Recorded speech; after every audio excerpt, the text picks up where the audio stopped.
Bayangkan sejenak, sebuah sore yang sunyi di lereng Bukit Uhud. Angin padang pasir berhembus pelan, membawa bau debu, darah, dan kesunyian yang menusuk dada. Langit tidak lagi biru cerah, seolah ikut meredup menyaksikan pemandangan di bawahnya. Di antara tubuh-tubuh para syuhada yang terbaring kaku, berdirilah seorang manusia paling mulia yang pernah menginjak bumi. Rasulullah. Langkah beliau terhenti di depan satu jasad. Jasad seorang pemuda. Tubuhnya hancur, penuh luka, dan kedua tangannya sudah tidak lagi utuh. Wajahnya tertutup debu, namun masih tampak sisa ketampanan yang tidak sepenuhnya hilang. Rasulullah menatap lama, seakan waktu berhenti bergerak. Lalu, air mata itu jatuh. Perlahan, satu demi satu, membasahi janggut beliau. Bukan tangisan biasa. Itu tangisan seorang nabi yang menyaksikan betapa mahal harga sebuah iman. Para sahabat di sekeliling terdiam. Tidak ada yang berani berbicara. Tidak ada yang sanggup menenangkan. Karena mereka tahu, orang yang terbaring di hadapan mereka bukanlah orang biasa. Ia adalah seseorang yang dulu memiliki segalanya, namun memilih meninggalkan semuanya. Seseorang yang dulu hidup dalam kemewahan, namun mati dalam kesederhanaan yang menyayat hati. Ketika para sahabat mencoba mengafani jasad itu, mereka terkejut. Tidak ada kain yang cukup. Hanya ada selembar kain pendek. Saat ditarik ke atas untuk menutup kepala, kakinya terbuka. Saat ditarik ke bawah untuk menutup kaki, kepalanya terlihat. Seolah dunia sedang memperlihatkan sebuah ironi yang sangat pahit. Dulu ia diselimuti sutra terbaik, hari ini ia bahkan tidak memiliki kain kafan yang layak. Rasulullah memalingkan wajah. Suara beliau bergetar saat bersabda, seakan menahan tangis yang semakin deras. Di mata beliau, bukan kemiskinan yang membuat hati hancur, melainkan pengorbanan yang terlalu besar untuk diungkapkan dengan kata-kata. Seorang pemuda yang pernah menjadi simbol kemewahan kini terbaring tanpa apa-apa, kecuali iman yang utuh di dadanya. Siapakah sebenarnya pemuda ini? Mengapa Rasulullah menangisinya sedemikian rupa? Apa yang ia temukan dalam hidupnya hingga rela melepaskan dunia, ibu, harta, dan masa depannya sendiri? Kisah ini bukan sekadar cerita tentang perang. Bukan pula hanya tentang kematian. Ini adalah kisah tentang pilihan. Pilihan antara dunia yang nyaman dan kebenaran yang menyakitkan. Pilihan antara hidup dalam kemewahan dan mati dalam kehormatan. Pilihan antara dicintai manusia atau dicintai Allah. Di balik tubuh yang terbaring di Uhud itu, tersembunyi sebuah rahasia besar. Rahasia tentang bagaimana seseorang bisa meninggalkan segalanya demi sesuatu yang tidak terlihat oleh mata. Tentang bagaimana iman bisa mengalahkan ketakutan, kesepian, dan kehilangan. Tentang bagaimana cinta kepada Allah mampu mengalahkan cinta kepada dunia. Sahabat manisnya iman, mungkin hari ini kita tidak berada di medan perang. Kita tidak kehilangan tangan, tidak terluka oleh pedang, dan tidak harus mati di padang pasir. Namun kita sering diuji dengan hal yang lebih halus. Kita diuji dengan kenyamanan. Dengan kemalasan. Dengan cinta berlebihan kepada dunia yang perlahan membuat hati kita lupa pada akhirat. Maka saat Rasulullah menangis di Bukit Uhud, sebenarnya tangisan itu bukan hanya untuk seorang sahabat. Itu adalah tangisan untuk seluruh umatnya. Tangisan yang seakan bertanya pada kita, seandainya hari ini engkau dipanggil Allah, apa yang benar-benar engkau bawa? Dan jasad yang terbaring di Uhud itu seolah menjawab tanpa suara, aku tidak membawa apa-apa, kecuali iman. Dan jasad yang terbaring di Uhud itu, dulunya adalah pemuda paling bercahaya di seluruh Mekah. Bayangkan kota Mekah pada masa itu. Pasar-pasar ramai, kafilah datang dan pergi, debu padang pasir berterbangan di udara. Namun di tengah semua itu, ada satu aroma yang selalu berbeda. Wangi yang lembut, mahal, dan tertinggal lama di setiap jalan yang dilewati pemiliknya. Tanpa perlu menoleh, orang-orang sudah tahu, Mus'ab bin Umair baru saja melintas. Ia bukan sekadar pemuda kaya. Ia adalah standar kemewahan. Jika ada istilah, anak emas, di zamannya, maka Mus'ab adalah wajahnya. Wajah yang tampan, bersih, terawat, seolah tidak pernah disentuh oleh kerasnya hidup. Rambutnya selalu rapi, jubahnya selalu baru, sepatunya selalu dari kulit terbaik.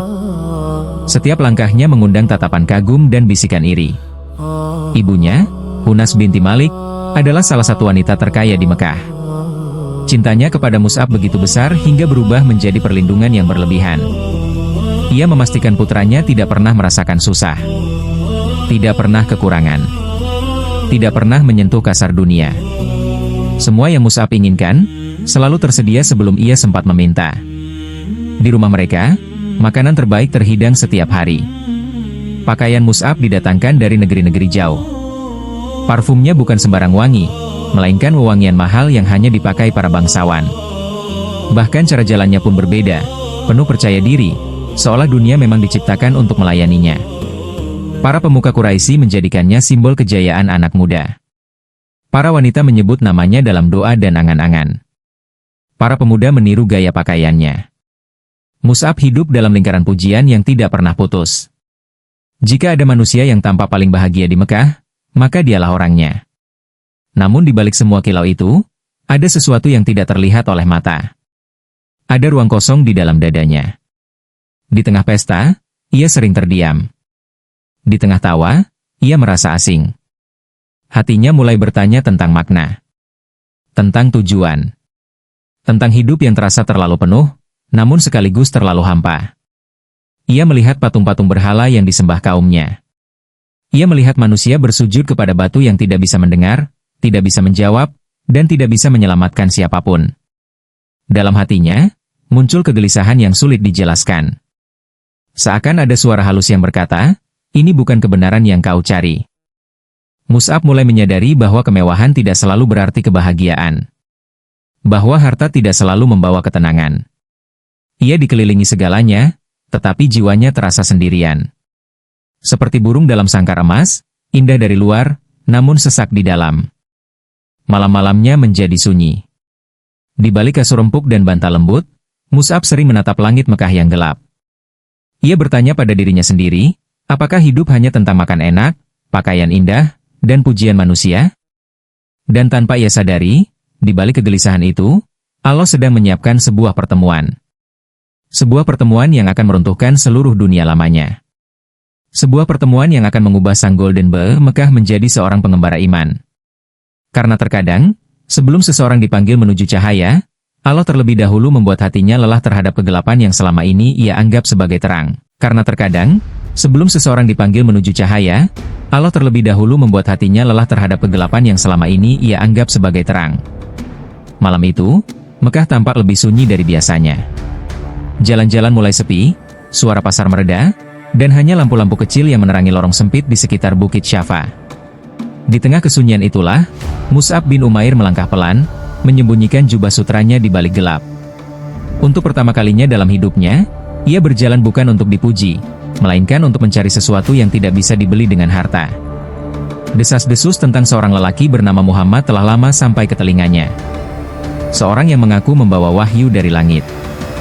Seorang yang berbicara tentang Tuhan yang esa, tentang hari akhir, dan tentang nilai manusia yang tidak diukur dari kekayaan. Hati Mus'ab bergetar setiap kali mendengar nama itu, seolah ada magnet tak terlihat yang menarik jiwanya. Dengan langkah ragu namun penuh harap, Mus'ab sampai di sebuah rumah sederhana. Rumah Arkam bin Abi Arkam. Tidak ada penjaga. Tidak ada kemewahan. Hanya pintu kayu biasa yang tampak rapuh. Tapi justru di balik pintu itulah, sebuah cahaya besar sedang menanti. Saat pintu terbuka, Mus'ab terdiam. Di dalam ruangan kecil itu, ia melihat sekelompok manusia duduk melingkar. Wajah mereka tidak berkilau oleh perhiasan, namun memancarkan ketenangan yang belum pernah ia lihat sebelumnya. Dan di tengah mereka, duduklah seorang pria dengan wajah yang sangat teduh. Rasulullah. Tatapan Mus'ab bertemu dengan tatapan Nabi. Tidak ada kata yang diucapkan, namun ada sesuatu yang runtuh di dalam dada Mus'ab. Seolah seluruh tembok kesombongan, ketakutan, dan kegelisahan dalam hidupnya ambruk dalam satu detik. Ia duduk bersimpuh, tanpa sadar air matanya mulai mengalir. Lalu Rasulullah mulai melantunkan ayat-ayat Al-Quran. Suaranya lembut, tenang, namun menusuk hingga ke dasar jiwa. Setiap huruf terasa seperti air yang menyirami tanah kering di dalam hati Mus'ab.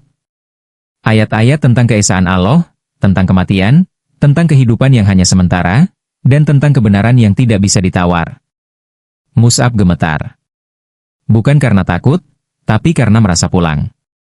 Untuk pertama kalinya, ia merasa benar-benar dimengerti. Ia merasa ada yang menjawab semua pertanyaan yang selama ini ia simpan dalam diam. Dunia yang dulu ia banggakan tiba-tiba terasa kecil, sempit, dan rapuh. Tanpa banyak kata, Mus'ab mengulurkan tangannya. Dengan suara yang bergetar namun penuh keyakinan, ia mengucapkan 2 kalimat syahadat. Di malam yang sunyi itu, sang Golden Ball Mekah resmi menjadi hamba Allah. Tidak ada pesta. Tidak ada sorak-sorai. Hanya air mata, ketenangan, dan sebuah kelahiran baru di dalam jiwa. Namun Mus'ab tahu, keindahan ini akan dibayar mahal. Ia teringat ibunya. Teringat rumah mewahnya. Teringat dunia yang pasti akan ia tinggalkan. Tapi anehnya, ia tidak lagi takut. Karena setelah merasakan cahaya ini, semua yang lain terasa gelap. Sejak malam itu, hidup Mus'ab berubah menjadi rahasia besar. Di siang hari, ia masih berjalan di pasar Mekah sebagai bangsawan. Namun di malam hari, ia menyelinap kembali ke rumah Arkam, belajar Al-Quran, menangis dalam sujud, dan merasakan kebahagiaan yang tidak pernah ia temukan di istana keluarganya. Ia mulai melepaskan satu persatu hal yang dulu ia banggakan. Parfum mahal terasa berlebihan. Jubah sutra terasa tidak penting. Pujian manusia terasa hampa. Karena kini ia telah menemukan satu pujian yang lebih berarti, pujian dari langit. Dan tanpa ia sadari, rahasia yang ia simpan rapat itu sedang mengundang badai besar. Badai yang akan datang bukan dari musuh jauh, melainkan dari orang yang paling mencintainya di dunia. Ibunya sendiri. Dan tanpa ia sadari, rahasia yang ia simpan rapat itu sedang mengundang badai besar. Badai yang akan datang bukan dari musuh jauh, melainkan dari orang yang paling mencintainya di dunia. Ibunya sendiri. Awalnya hanya kecurigaan kecil. Ibunya mencium sesuatu yang asing dari tubuh Mus'ab. Bukan lagi wangi parfum mahal yang biasa memenuhi rumah, melainkan aroma sederhana, seperti minyak zaitun dan debu perjalanan. Matanya yang tajam melihat perubahan. Cara duduk Mus'ab lebih tenang. Tatapannya lebih dalam. Senyumnya lebih sunyi. Sampai akhirnya rahasia itu terbongkar. Kabar keislaman Mus'ab sampai ke telinga Hunas binti Malik. Seorang ibu yang selama ini memanjakan putranya tanpa batas. Seorang wanita yang rela mengorbankan apa saja demi kebahagiaan anaknya. Tapi malam itu, cintanya berubah menjadi kemarahan yang membara. Ia memanggil Mus'ab ke hadapannya. Di ruang yang dulu penuh tawa, kini hanya ada keheningan dan tatapan tajam. Dengan suara bergetar antara sedih dan marah, ia bertanya, "Apakah benar kau mengikuti agama Muhammad?" Mus'ab menunduk sejenak. Lalu mengangkat wajahnya dengan tenang. Tidak ada kebencian.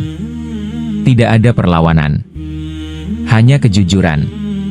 Benar, wahai ibuku. Aku telah beriman kepada Allah dan Rasul-Nya.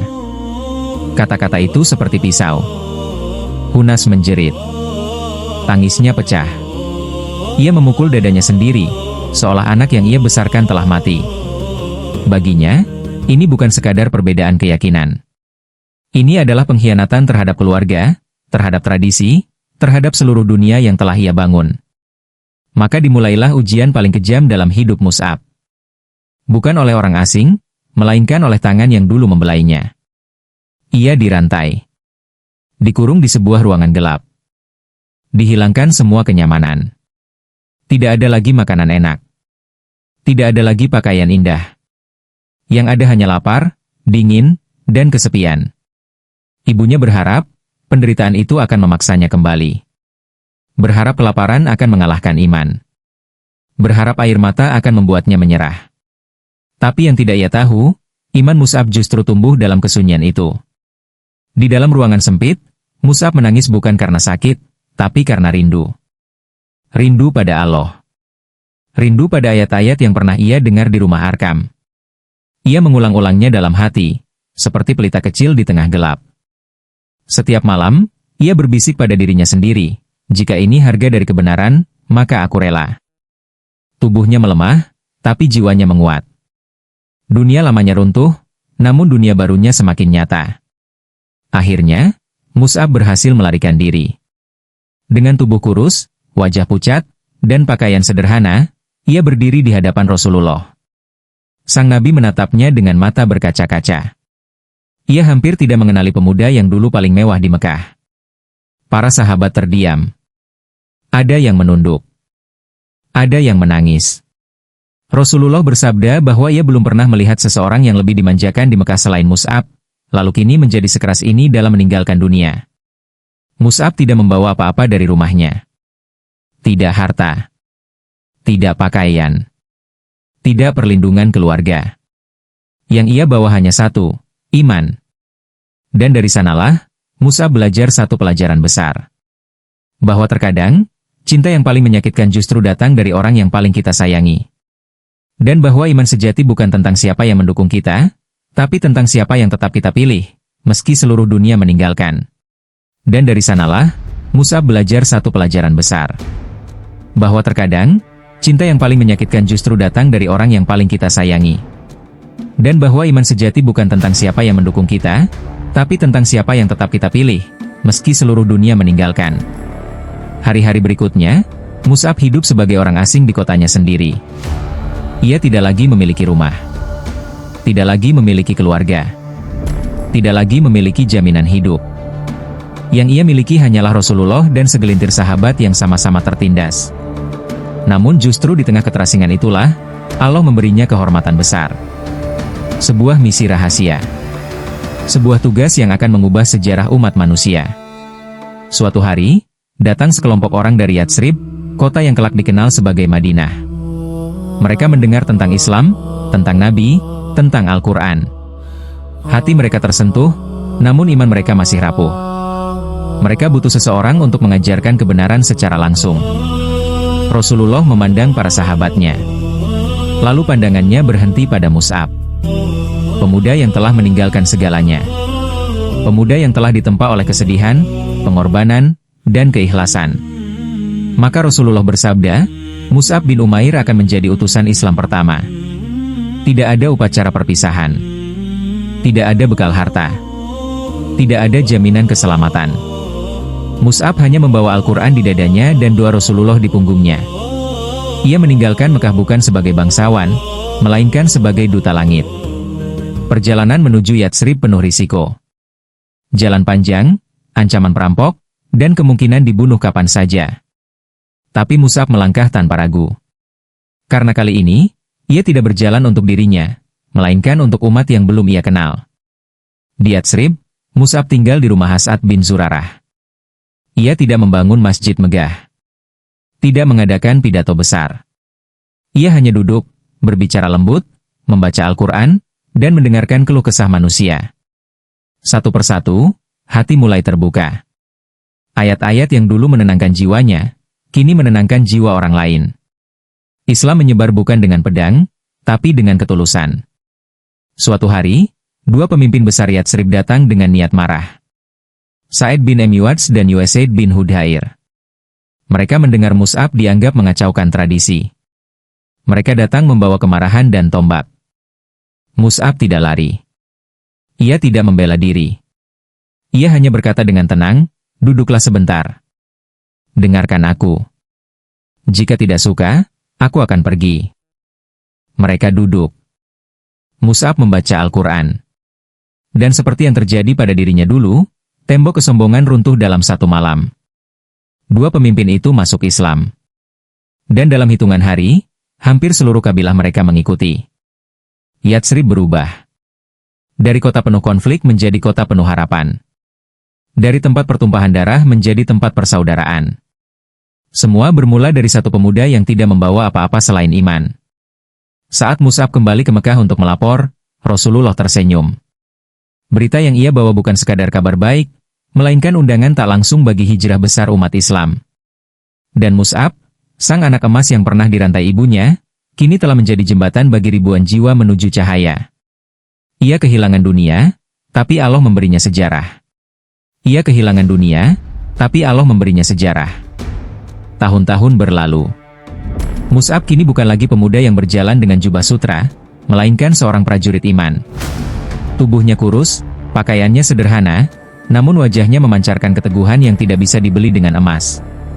Di Perang Uhud, Rasulullah menunjuk Mus'ab sebagai pembawa panji kaum muslimin. Sebuah kehormatan besar. Karena panji bukan sekadar kain, melainkan simbol hidup dan matinya sebuah pasukan.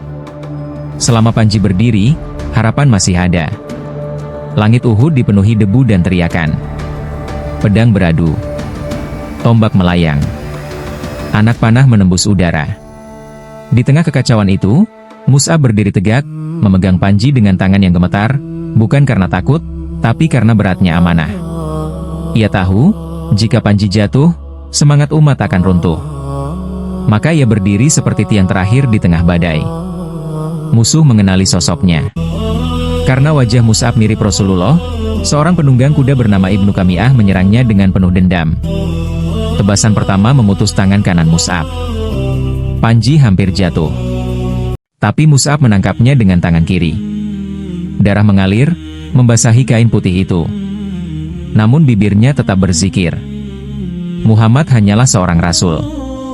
Telah berlalu sebelumnya beberapa rasul. Tebasan kedua memutus tangan kirinya. Panji kembali hampir terlepas. Maka Mus'ab memeluknya dengan sisa lengannya, menekan kain itu ke dadanya yang berdarah. Di tengah luka, ia tidak memikirkan rasa sakit. Ia hanya memikirkan satu hal, jangan sampai panji ini jatuh sebelum aku mati. Tebasan ketiga menembus tubuhnya. Mus'ab roboh perlahan.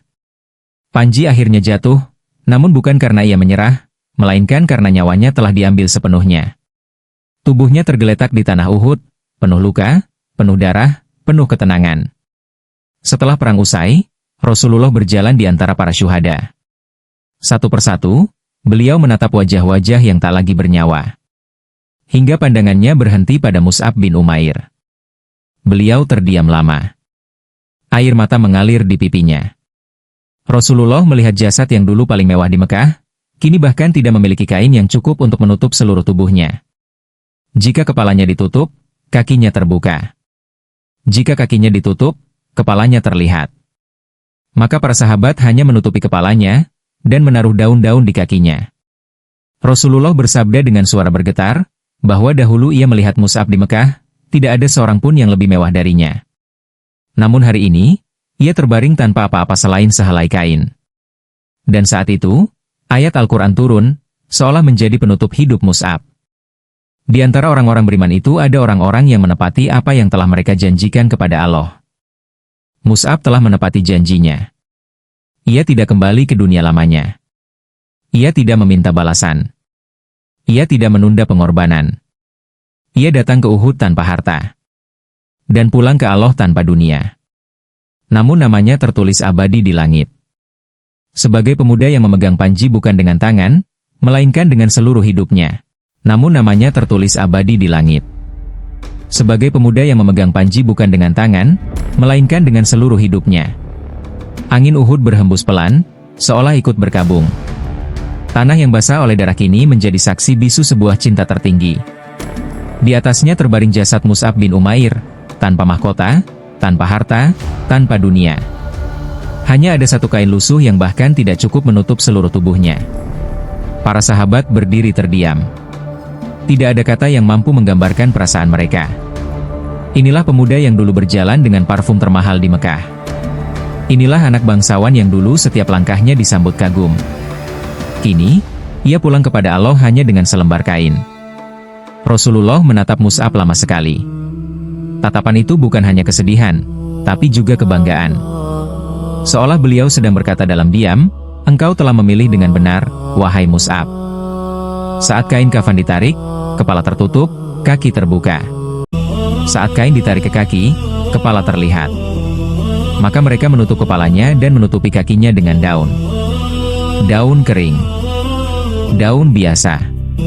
Itulah akhir dari seorang yang dulu hidup dalam kemewahan luar biasa. Namun justru disitulah, kemuliaan Mus'ab bersinar paling terang.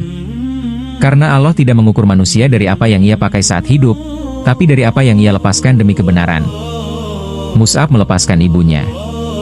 Melepaskan hartanya. Melepaskan namanya. Melepaskan dunianya. Dan sebagai gantinya, Allah memberinya sesuatu yang tidak bisa direbut oleh kematian, makna. Mus'ab mengajarkan kepada kita bahwa hijrah tidak selalu tentang pindah tempat, tapi tentang pindah hati. Dari cinta dunia menuju cinta Allah. Dari ingin dipuji manusia menuju ingin diridai langit. Ia mengajarkan bahwa iman sejati seringkali lahir dari luka, dari kehilangan, dari air mata yang tidak dilihat siapapun. Bahwa jalan menuju cahaya hampir selalu melewati gelap terlebih dahulu. Kita hari ini mungkin tidak hidup di medan perang. Tapi kita hidup di medan godaan. Kita tidak dihadapkan pada pedang, tapi pada kenyamanan. Pada harta. Pada ego. Pada rasa ingin diakui. Pertanyaannya bukan lagi, apakah kita sanggup mati seperti Mus'ab? Pertanyaannya adalah, apakah kita sanggup hidup seperti Mus'ab? Meninggalkan yang haram meski terlihat indah. Memilih yang benar meski terasa berat. Bersabar meski tidak dipahami. Tulus meski tidak dipuji. Karena pada akhirnya, kita semua akan pulang hanya dengan satu kain. Tidak ada yang bisa kita bawa, selain apa yang pernah kita korbankan di jalan Allah. Jika kisah ini menyentuh hatimu, jangan biarkan ia hanya menjadi air mata yang berlalu. Biarkan ia menjadi perubahan. Jangan lupa like agar lebih banyak yang tersentuh. Tulis di komentar, bagian mana yang paling membuatmu tersadar? Dan subscribe channel Manisnya Pahala, agar kita bisa terus berjalan bersama di jalan hikmah dan cahaya. Semoga Allah menjadikan kita termasuk orang-orang yang menepati janji kepadanya, meski dunia harus kita lepaskan. Wassalamualaikum warahmatullahi wabarakatuh.